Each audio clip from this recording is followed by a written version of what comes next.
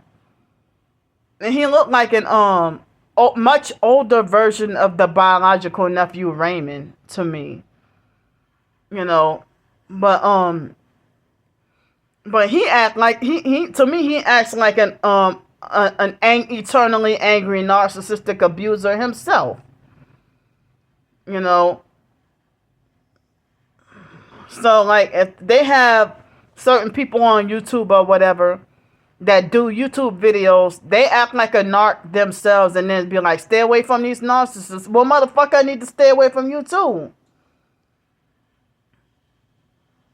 But this guy, like, he does this a whole bunch. But I think I saw a video of him denying God or saying something anti-Christian, so I quit watching his videos. I mean, I only watched a few videos, but not, you know. But, like, he had been popping up on my feed, you know, but not so much anymore. But, you know, a few weeks ago, he was popping up on my feed and talking about nosy people. And I'm like, damn, this lady is like one of the nosiest freaking people, you know. And I hate when they have narcissistic abusers that try to get all in your business. And when you don't feel comfortable with asking, but they put you on the spot and manipulate for you to feel like as if you're obligated or like as if you have to answer. When they narcissistically demand an answer for all your personal business on purpose so that they can weaponize that against you and throw that in your face and judge and condemn you or say something triggering, antagonizing, and provoking. So the lady started to, I try to put when I get in the Uber, and I hear the loud music or something loud, one of the first things I do is try to put my earbuds in. But nah, this bitch demanded a fucking conversation. And demanded, like, engagement. And then you feel like you're being respectful. You don't want to be rude. You know. But I so badly wanted to say, get out my fucking business. She made me doggone mad. So, like, she would act like when I got in the car, and she asked me, oh, you had to go to court? I said, yeah. And then, oh, what you had to go to court for? And I told her about what happened. And then, I don't remember the conversation fluently, you know, but, you know, she was like, oh, where you stay at? Where you live at? Oh, you live out in Metairie? Oh, you live, whatever. And you know, she was, and I said, well, staying in a hotel. I'm homeless and I'm staying in a hotel. Well, oh, how much does the hotel cost? And like, damn, like, come on. Oh, how are you able to afford to pay for the hotel? Oh, how much? Oh, Social Security check. Oh, how you getting Social Security? And this and that, whatever. Oh, how much is your Social Security? This, that, whatever. More and more just freaking questions. And then, oh, do you see a doctor? No. Oh, well, and then she started lecturing me about, oh, they'll cut off your benefits if you don't see a doctor, this, that, whatever, you know. But all those freaking evaluations that I've gotten, I told him I don't see a freaking doctor. But they write an evaluation and they think that I'm still retarded enough or still crazy enough that I still need benefits, the Social Security and SSI benefits. So, and she was like, oh, you better make sure you go back to seeing a doctor. Oh, they cut my cousin off and this and that or whatever, you know. Oh, make sure you go see a doctor. You better make sure you go see a doctor and this and that or whatever. And then she tried to tell me about this low-income disabled place. And a lot of the times, when you try to go to low income disabled places, it's like living in the projects, and I'm pretty sure I would be threatened or harassed or gang stalked out of there too. So she was telling me about some place. I mean, I used to live in New Orleans Towers. They changed it to Renaissance. Excuse me. And it's like, yeah, you're trying to suggest that I go live there. You probably, if I were to go live back there, you probably will work through your aunts, your two aunts that you say that, and your cousin that you say that live there. You probably would weaponize that against me and probably use them to keep tabs on me, and probably have them telling you everything about me. But then, you're breaking the law by gang stalking people and pretending that you're not in on it, you know. But I'm sitting here thinking that, like the moment I saw the name Nancy pop up as an Uber driver, I'm like, damn, didn't I mention Nancy? Yeah, this is definitely a perp. So then, excuse me, this is definitely a perp. And so then after that, you know, when she showed up, and then I got in the car and she was asking nosy questions, and I had a hard time getting on the doggone seatbelt and stuff. So for the ride with the guy this morning, everything was smooth, but the ride with her, Uber had freaking. I think they're gonna double charge me tonight for that ride. Excuse me. So I had to pay like for a round trip about $51 for the Uber rides in order to avoid the freaking heat and plus more gang stalking and more harassment and all that. Because remember, coming from all the way across the river. But if I had to pay $100 for 3 nights of hotels, that would have been like $90 extra on top of that. But that would have been more than me taking me spending 3 nights in a $100 hotel. That would have costed $90 more than well, actually $40 more than it would have been. I meant to say $40 more than the price of the round trip Uber. You know, why did I say 90? Why was I thinking 90? But yeah, so yeah, I would have ended up. It would have been $40 more on top of that. I think, if my math is correct, but my brain ain't working right now. So this lady tried to tell me that, oh, the police didn't tell you anything at first because they thought you lived there, and they arrested you. And she was like acting like a know-it-all narcissist, trying to say, oh, you did break the law that's because you were trying to claim residence. I didn't say anything about trying to claim residence, and I never did try to claim residence. She's like, you did break the law, but because you were trying to claim residence. And I'm like, okay, that's my third confirmation that you a damn perp. I mean, like, she was trying to antagonize, trigger, provoke, and vex me. And it's like, that's psychological and mental torture, that you're deliberately trying to vex and antagonize somebody. And then people who are narcissistic, they're hoping for that reactive abuse.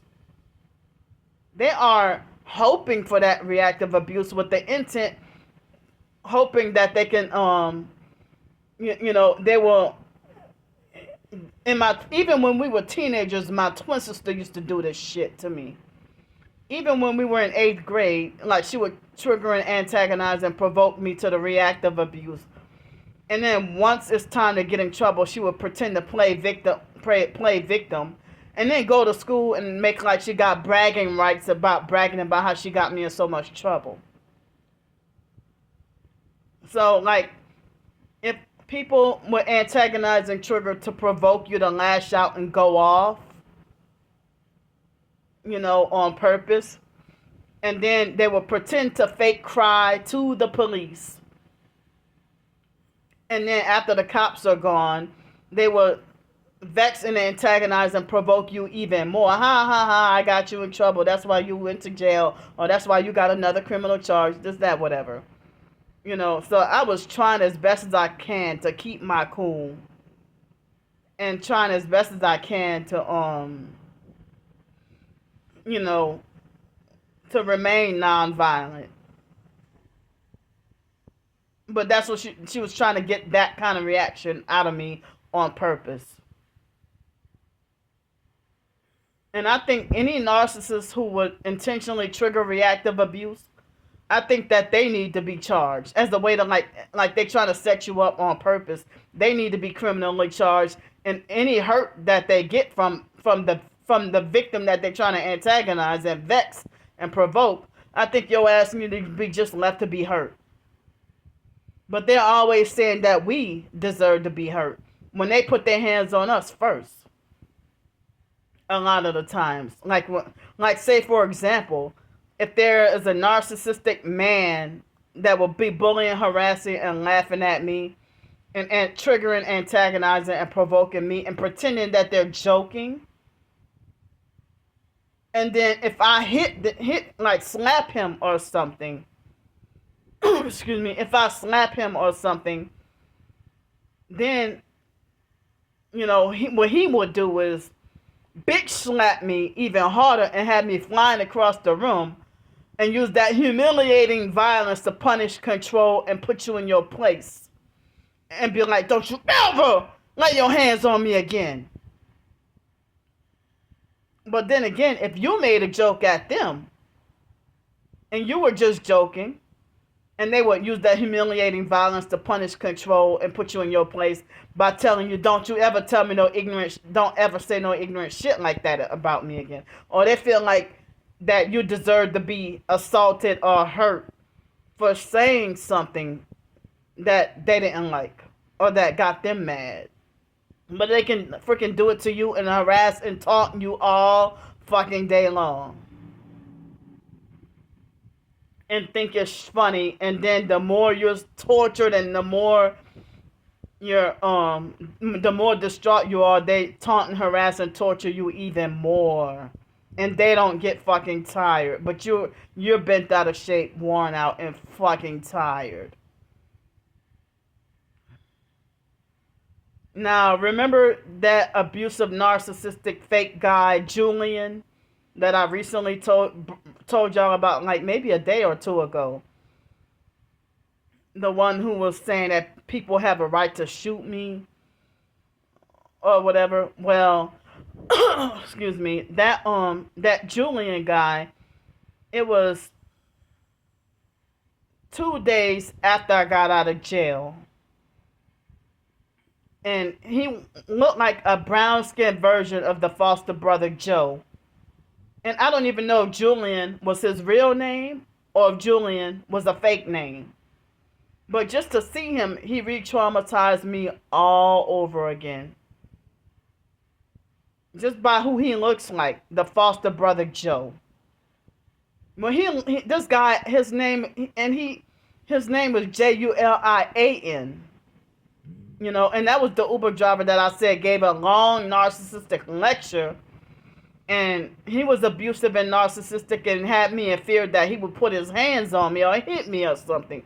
The way he was throwing tantrums and yelling at me. And I damn sure gave him a fucking bad, a low rating. For you to give me like a whole damn narcissistic rant and lecture about something that's, if it's supposed to be a casual conversation, but you get all deep in your feelings about something that ain't your doggone business. But they want to get all intrusive and nosy and shit. Like when it was like my first day landing in Cincinnati, Ohio, and I knew where nothing was, and I did not realize that I was like down the street from the college campus was where the bus had dropped us off, um dropped everybody off. Excuse me, the Greyhound contractor or whatever. It wasn't an exact Greyhound bus. And I knew of nothing of where to go. All I knew was to try to get one of the cheaper hotels, and it was at the Super 8 in Sharonville, Ohio. I didn't realize it was far out. And I took an Uber ride. I didn't know what the hell I was going. All I know was I was traveling for a couple of days on the Greyhound bus, and I was fucking tired. I was really tired. Excuse my profanity, y'all. I'm like upset and make my Tourette's worse. It make my Tourette's worse or whatever. But but I excuse me.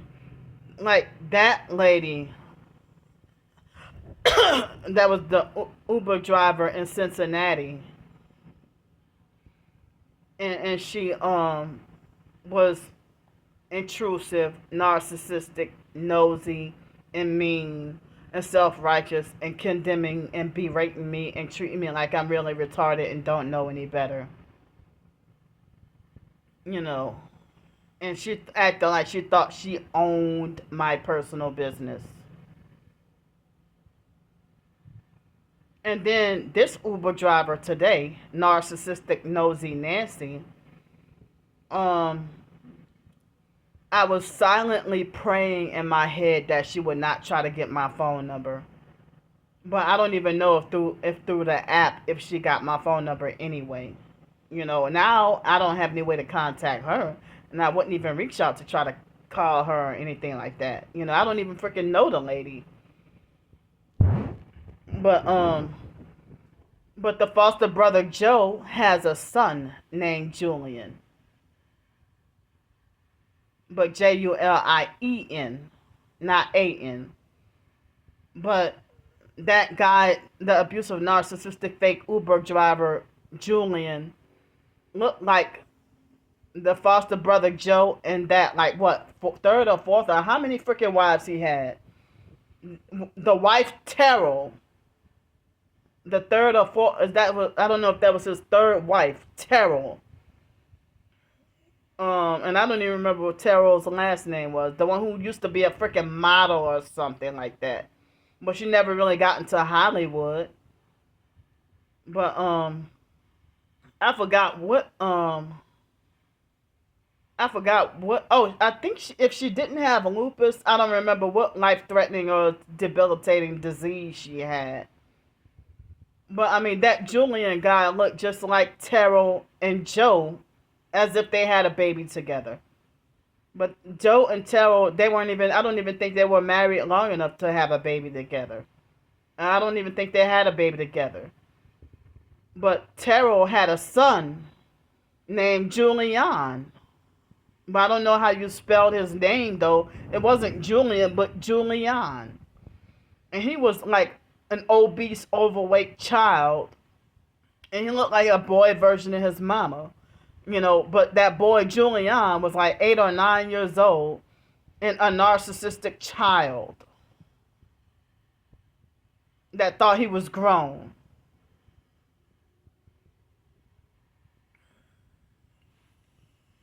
So, but but yeah, like,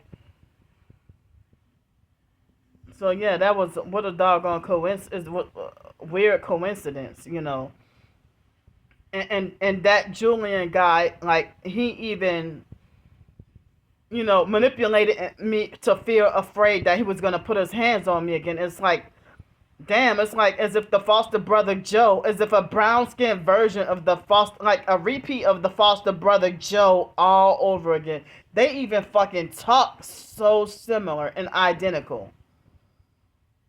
But I mean, with their abuse and their temper.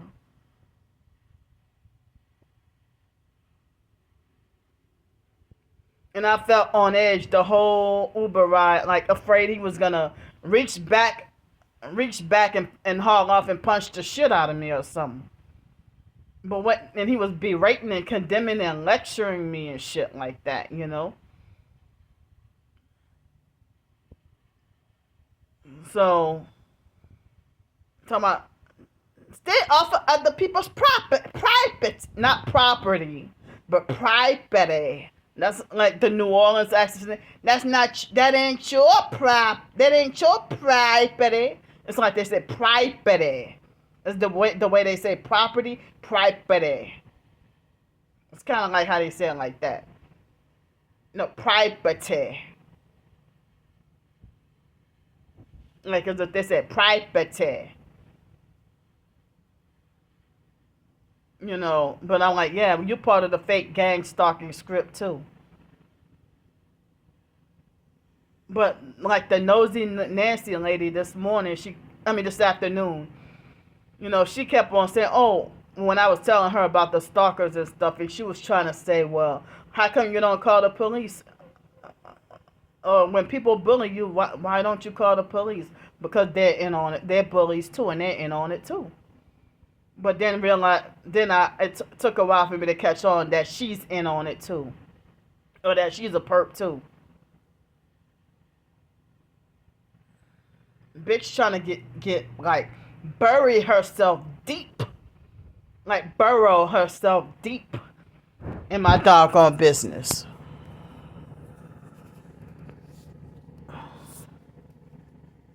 Hold up.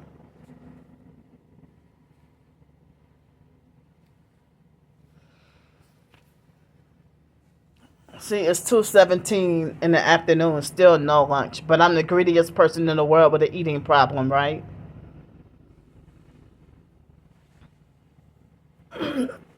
Excuse me.